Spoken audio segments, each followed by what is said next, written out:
Leading Ideas Talks podcast is brought to you by the Lewis Center for Church Leadership of Wesley Theological Seminary in Washington, D.C.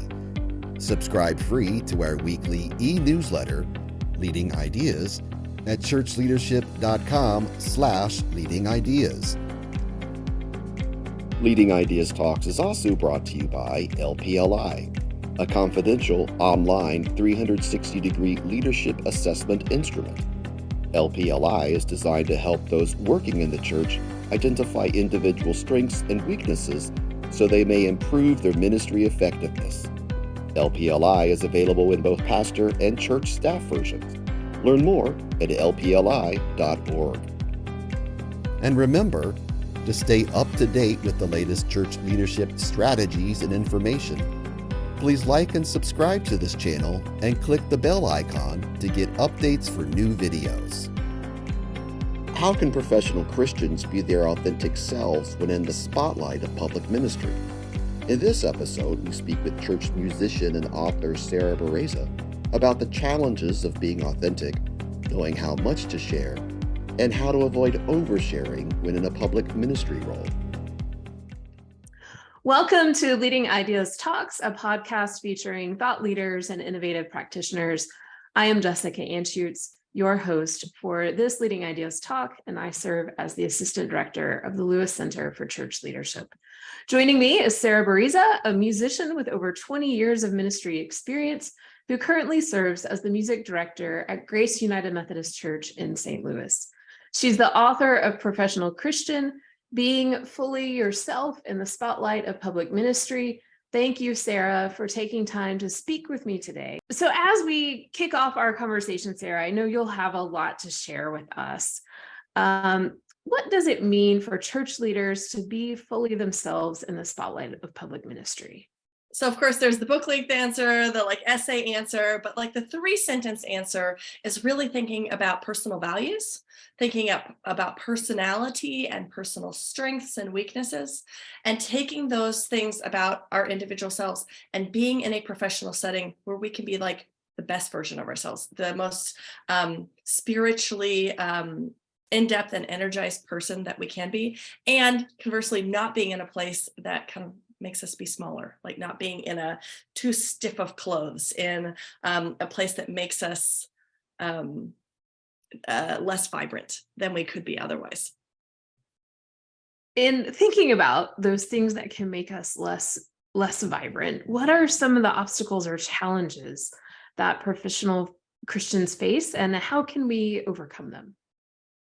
That is such a big question, and something that I think really depends on where we are in our ages and stages. When I was conceiving of this book, I was thinking especially about people who are early on in ministry, people who are in seminary, people in their first call. And for me, on the music side of things, people who went to college to be classical musicians and then were like, oh, well, I love Jesus, I can work in the church, and have no idea what church ministry really, really entails. If you are just starting out, you might not be able to figure out where you yourself, with your values, with your strengths, with your weaknesses, where you should really be. And if you end up in a place where you're not able to be yourself, it can sometimes take a while to become apparent, depending on your personality, because it can be so well, I'm just, in the busyness of life and the hecticness of life, doing our things, and then realizing that, wait, I'm doing all this stuff that I'm not particularly good at. I'm doing these things that aren't, oh, wait, I have to shut down those certain sides of my values because it's not welcome here, or this certain part of my identity is just not allowed to be here. And that might not be apparent on day one if you're not thinking about it in the job interview process and as you're deciding whether to take a particular position. What are some things that folks should keep in mind when they are thinking about taking those positions? Or are there even questions that folks should ask through the interview process so that they can begin to discern this discernment? Yeah, I think some of this, if we're thinking around values and identity, as opposed to well, I'm particularly good at public speaking. But if we're thinking particularly about our values, I think that especially for people who haven't gone through seminary and are like clearly aligned with a particular denomination. So that's you have all that training that is really preparing you to work in a specific kind of place. But for the many, many people working in professional religious settings, so working in nonprofits, working as youth leaders and church musicians and office administrators in churches, all of those types of places where you are in a religious environment and you are hired to fit in that particular religious space, but you aren't necessarily trained to think about that side of your profession. You didn't have all those conversations in seminary. Right. I think in terms of your values and in terms of your personality, those types of things, you really need to kind of sit down, get out something like what's that classic book, What Color's Your Parachute? Really think about what are your values here? Is it important for you to work in a place with XYZ progressive values? Is it important for you to work in a place that affirms the Nicene Creed? Is it important for you, whatever those things are? Because if you're not thinking about it, you can very easily get into a place that just because you never even thought to ask, where, I know plenty of people whose personal identities don't align with the churches where they work, and it is totally fine for them because that isn't important for them, and that is, I am not judging them. That is their choice.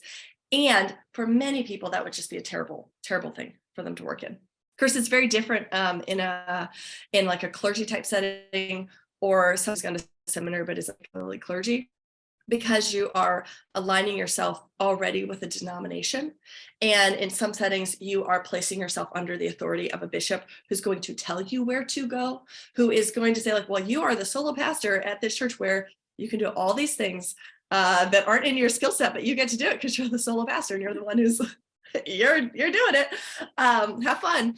And in those kinds of settings, we want to lean into our strengths. So we want to lean into our values, but we also have to acknowledge we didn't have the say in everything, and trust that God is leading us through the authority of the religious leader who's putting us in that workplace.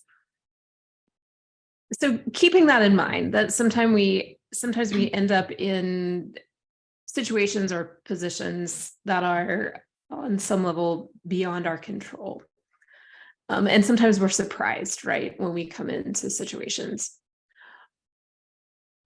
What should church leaders keep in mind as they strive to be themselves? What factors are important? How should they sort of begin to discern how much of themselves to share or not to share in a particular situation? I really think about the importance of our colleagues and our close friends, and how extraordinarily important those close relationships are, those safe spaces are to talk through the difficult things that we're going through, to get kind of validation that what we're experiencing is real and not just a failing of personality, or we're just not being gracious enough or Christian enough or whatever it is, but to realize that there are I would say structural things happening where we are at odds with the setting that we are currently called to be in.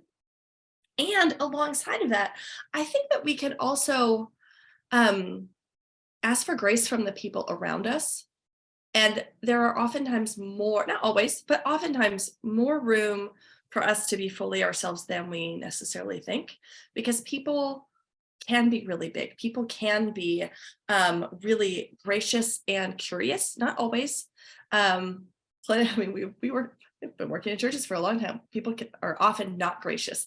And sometimes when we give them the opportunity, they can rise to that challenge, and they can begin to understand that, there are different ways to see a question. I'm thinking of Leah Shade's book, Preaching in the Purple Zone, which is about how does a pastor preach in a congregation that is different politically from them. And she this is off the top of my head, but she's like, okay, case examples of around, say, gun control or environmental activism. How do you preach in that kind of setting? And one thing that she suggests as a starting place is to say we're allowed to have this conversation. So if we're going to talk about climate change, we're going to start by talking about how God created the world. We are allowed to talk about this, and we're allowed to talk about this respectfully, with care for each other, without moral judgment, or starting out with a moral judgment. Well, you don't agree with me, you're a bad person. And when we start in that kind of place, we can not always, but often open up to a bigger understanding of the people around us and a bigger of them, more of a way for them to understand who we are as people too, a better way for us to live into our calling and into our values.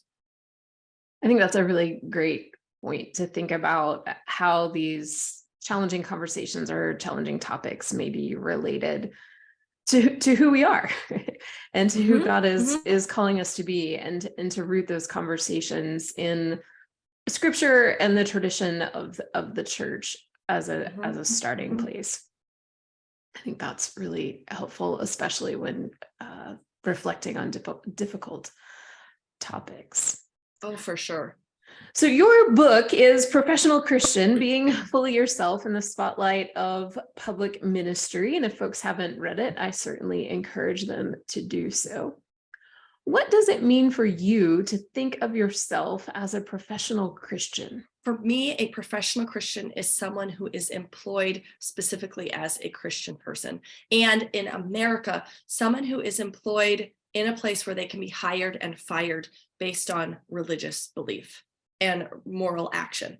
So in not just churches, but in religious nonprofits, there is a lot of space for these religious settings to hire someone. What do you exactly believe about the Trinity? What do you exactly believe about XYZ specifically religious thing? Or what color is your skin? What's your sexual orientation? All those things that in other settings would be illegal to ask about, they can ask you in an interview process. It can come up 3 years later. You could get a new priest at the parish who doesn't like you, and you could be fired tomorrow. And that is totally 100% legal in America. And it's also, so there's that kind of legal employment. Your finances are tied to your faith, or at least how your church understands, or your organization understands your faith. There are plenty of churches who are willing to hire a musician or an office administrator who's not themselves religious. Not criticizing that, but that person is still under a certain type of organizational structure that is not going to like it if they have an affair, that is certainly not going to appreciate it if they start posting things on Facebook that goes against the values of the church, right? Even if they don't care if that person is a Christian. But there's also an aspect to this, I think, for those of us who are Christians working in this environment, which is most professional Christians, where our beliefs are causing us to be in this place. Like our own faith leads us to this place of employment, which is very tricky because we all go through seasons of doubt. We all go through periods where we are not, the dark nights of the soul, where we are not just overflowing with some sort of happy kind of faith, or this very publicly effusive kind of faith. And when we're in a setting that calls us to perform our faith, that wants us to be a role model, that wants us to be all these things that we would love for all Christians to be all the time. I mean, if you can't see me, this is me being slightly sarcastic. Of course, we are not like this all the time, right? But if we're in a place that wants us to be this, and we would like to be that too, but we're not. For me, there's a lot of ethical issues there. There are some moral issues there, and there are issues about just personal authenticity. How do you get up and preach every Sunday when you're the professional Christian who's supposed to have some answers, but actually you're just going through a hard time and you can't necessarily even share that with your congregation? That can be very morally complicated for professional Christians. Absolutely. Trying to discern how to share, what to share, when to share is absolutely a challenge when you find yourself in the spotlight of public ministry. Mm-hmm. What words of wisdom do you have for church leaders to make those decisions about what to share publicly and what to keep private? So when I was working on this book, I interviewed 50 different church leaders across denominations, across all these different demographic and socioeconomic criteria, to get a wider range of input than just me, myself, and I, and my experiences working in evangelical and mainline churches. How do we have integrity when we can't share immediately? Because there are plenty of things that it's just not responsible or appropriate or fair to our families, fair to ourselves, to talk about things sometimes ever, or sometimes, we can't talk about them for the next 6 months, and then we can start talking about it. And I found a lot of solace in these conversations with these different leaders because of the conversations that we had around our motivations, where just because you're not talking about something doesn't mean you're faking, doesn't mean you are pretending. Because of that kind of like the place of like, well, where is that? I mean, sometimes intentions can go badly, but so much of this is around is like, well, what are you trying to do? If you're trying to respect your family's privacy, you don't have to lie about what's going on. You don't have to make up stories, but you can also just not talk about what's going on. Or you can just say, oh, there are some family things going on, period. And, even if people don't respect that, you can still have that firm boundary, whether or not people like that boundary. You can make that boundary for yourself. And that is a ethical, moral, good thing to do. And it's not putting on a fake plastic smile and pretending things are okay, but it's also not letting people into business that isn't necessarily for public sharing. In the book, when you're talking about striving to be authentic, you talked about two pitfalls, the pitfalls of oversharing and isolation, which are sort of on two extreme. Oh, yeah. How can church leaders avoid these pitfalls and seek balance? That goes for me back to our colleagues and to our close friends, our close relationships. This came up so many times in the interviews that I did. I can't even tell you how many people pointed out Jesus and his disciples, and Jesus going away with his disciples and having those safer places of conversation and mutual support. And this doesn't mean necessarily getting together and just complaining about everything, although sometimes we just need to complain and need to be in a place where people can listen to that and then help us move forward after we've gotten that off of our hearts. But that particular part of ministry can be really obvious. Oh, of course we should talk with our colleagues. Of course we should have regular times of community with people who are in similar places as us. And I think often in the busyness of life, we've so many things going on. It can be really easy to ignore those because that is not on our our evaluating list. This isn't like what, check for our jobs. Oh, did you have your hourly phone call with so-and-so who's not in this organization, who's just your buddy? Did you have lunch with a friend this week? Is not on our job professional list necessarily. And it can be easy, especially if you're in a busy season, to just let it fall off your priorities, even though I think that is way high in priorities, way more than email. We need to invest in those relationships, even when we're busy, even when we think we don't have the time for it. Absolutely. The benefit that simply taking a break to have a cup of coffee with a friend can give to us, not just in that moment, but in the long term is huge. I want to shift a little bit. We've been talking about sort of the folks who are in those professional Christian positions, paid positions, staff positions. And I want to look a little bit at sort of the folks that we're serving and their reactions to us and their receptions of us. So for those who are in positions to hire professional Christians, what can they do to sort of look at their environments to make sure they're providing a nurturing and supportive and positive relationship or even environment for the folks that they are hiring? I'm on the more traditional side of things. I love the choir. We had 27 people in choir yesterday. That's awesome. I know. It's a random Sunday in April. Go, you guys. It's fantastic. They sounded great. And those are people who do not necessarily understand what it means to be a professional Christian. Why would they? They're not thinking about this.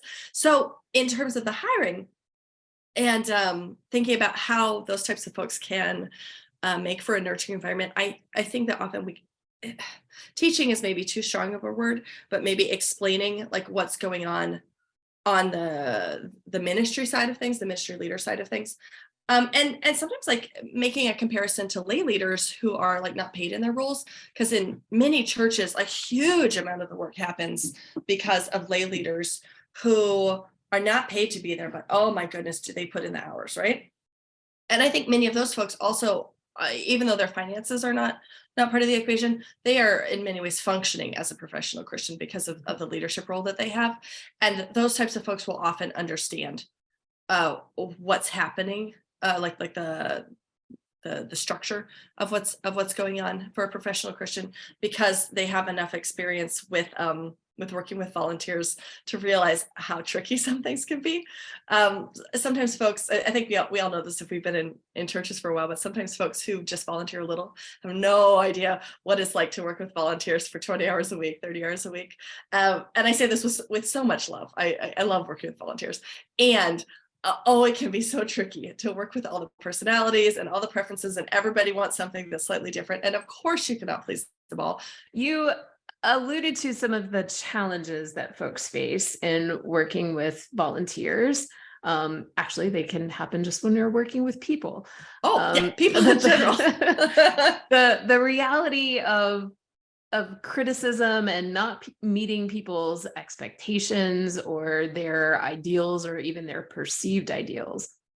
How can we, as professional Christians, sort of better respond to that criticism or the failure of expectations? Oh yeah. And so much about that is understanding that is about that person and not about you. And that doesn't mean, oh, we're perfect and we never make a mistake and we never need input to like make something better.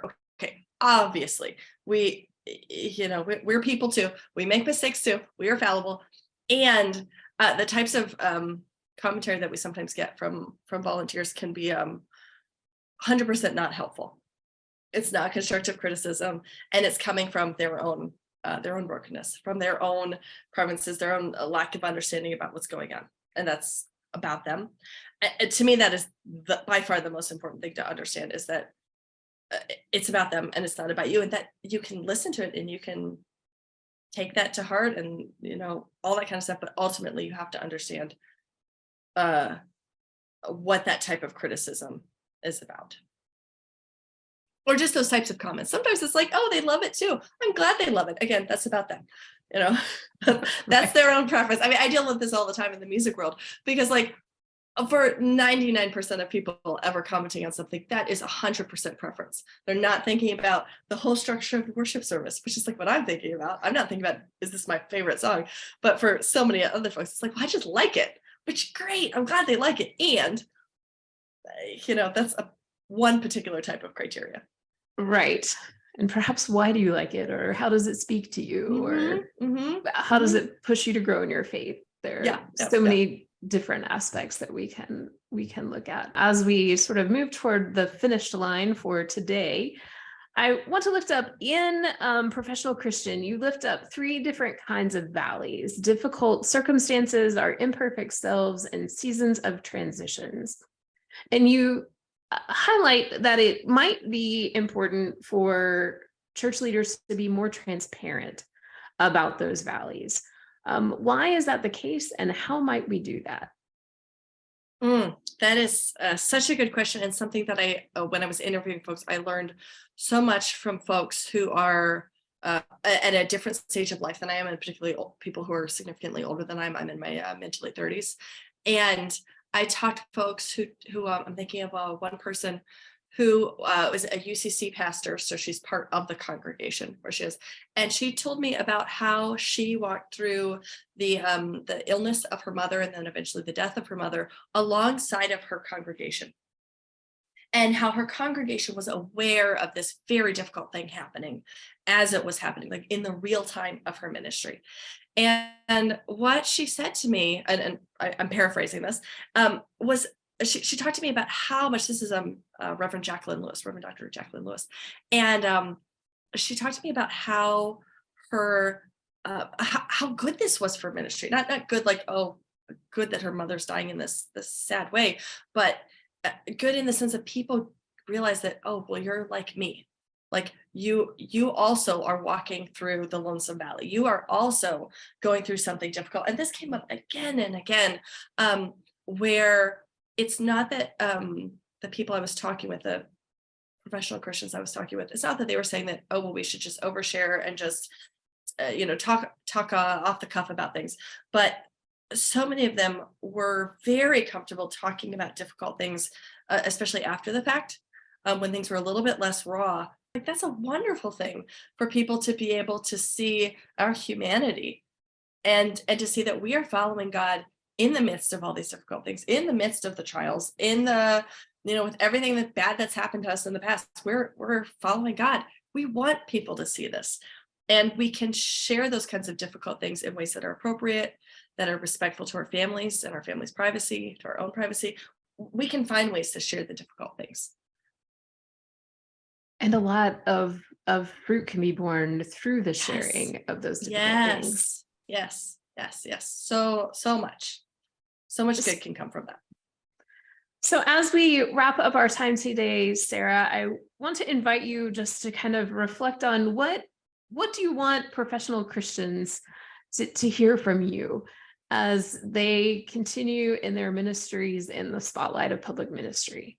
Oh, the biggest thing, wow, you are amazing. Whoever you are, God made you so big. God made you bigger than you can imagine, with so many wonderful things that you haven't even discovered yet, because you're going to grow and grow and grow as a person. And who you are in 10 years will be even more than you are now, will be different from who you are now. And when you are in a professional place where you can live into that growth, where you can live into that possibility of who God made you to be along with everyone else, wow, it is an amazing thing. It is a wonderful thing to be able to follow God in that bigness and in that growth. I love it. Thank you so much, Sarah. Thank you, Jessica. It's been so good to be here. Thanks for joining us for Leading Ideas Talks. Please like and subscribe to this channel and click the bell icon to get updates for new videos.